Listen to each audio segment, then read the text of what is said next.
শুধু বাজেটটা তোমাদেরকে জানাতে আসিনি, যেটা জানাতে এসেছি সেটা হচ্ছে বাজেট কিভাবে কম্পাইল হয়, ঠিক আছে, পাবলিক ফাইন্যান্সের রোল কি সেখানে, এবং সব থেকে বড় কথা হোয়াট ইজ পাবলিক ফাইন্যান্স। তো চলে যাই আমরা প্রথম স্লাইডে আমাদের, যে পাবলিক ফাইন্যান্সটা কি।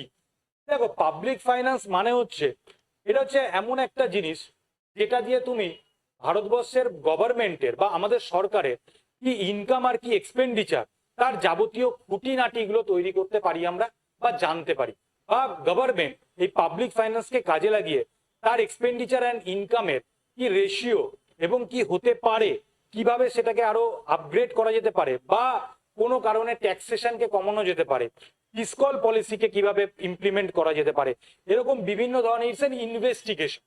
এবং সেই জন্য আমাদের অ্যাডাম স্মিথ বলেছেন public finance is an investigation. Investigation of what? Into the nature and principles of the state revenue and expenditure.